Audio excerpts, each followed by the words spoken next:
Diwata may pakiusap sa mga netizens matapos pagtawanan sa pagkatalo sa eleksyon. Isang makabagbag damdaming mensahe ang ibinahagi ni Deojar Ito Balbuena, mas kilala bilang Diwata, ang viral Pares vendor at fourth nominee ng Vendors Party List. Matapos lumabas ang partial election results na hindi pabor sa kanilang grupo.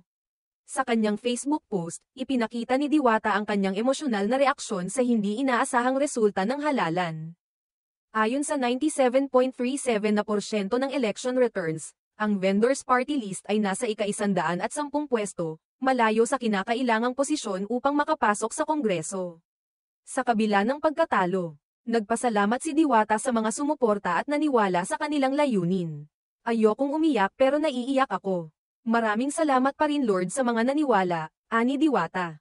Ipinakita niya ang kanyang pasasalamat sa mga taong tumulong at nagtiwala sa kanilang advokasya. Ngunit hindi rin nakaligtas si Diwata sa mga puna at pambabatikos mula sa ilang netizens. Grabe pambabash nyo, maawa naman kayo, dagdag pa niya. Ipinahayag ni Diwata ang kanyang saloobin hinggil sa mga hindi kanais-nais na komento na natanggap mula sa ilang tao. Bilang isang food vlogger at negosyante, si Diwata ay naging tanyag sa kanyang pares na may kasamang unlimited rice, sabaw, at soft drinks. Na tinawag niyang Pares Overload. Ang kanyang negosyo ay naging simbolo ng kanyang dedikasyon at pagmamahal sa kanyang trabaho at komunidad. Sa kabila ng hindi pagkapanalo, ipinahayag ni Diwata ang kanyang patuloy na suporta sa mga vendor at maliliit na negosyante. Hindi po kami titigil. Magpapatuloy kami sa aming layunin na tulungan ang mga vendor at maliliit na negosyante, ani Diwata. Ipinakita niya ang kanyang determinasyon na ipagpatuloy ang kanilang misyon. Kahit na hindi pinalad sa halalan. Ang Vendors Party List, na binubuo ng mga street vendors at maliliit na negosyante, ay naglayong maging boses ng mga mangangalakal sa Kongreso. Isa sa kanilang mga plano ay ang pagtatayo ng kooperatiba na magsisilbing tulay upang matulungan ang mga vendor na makakuha ng mga kinakailangang permit at suporta mula sa gobyerno.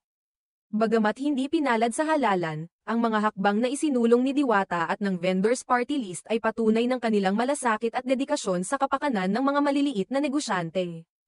Ang kanilang laban ay hindi natapos sa halalan, bagkus, ito ay nagsilbing simula ng mas malawak na advokasya para sa mga vendor at maliliit na negosyante sa bansa. Sa huli, ipinakita ni Diwata na ang tunay na diwa ng serbisyo publiko ay hindi nasusukat sa posisyon sa gobyerno, kundi sa malasakit at dedikasyon sa kapwa.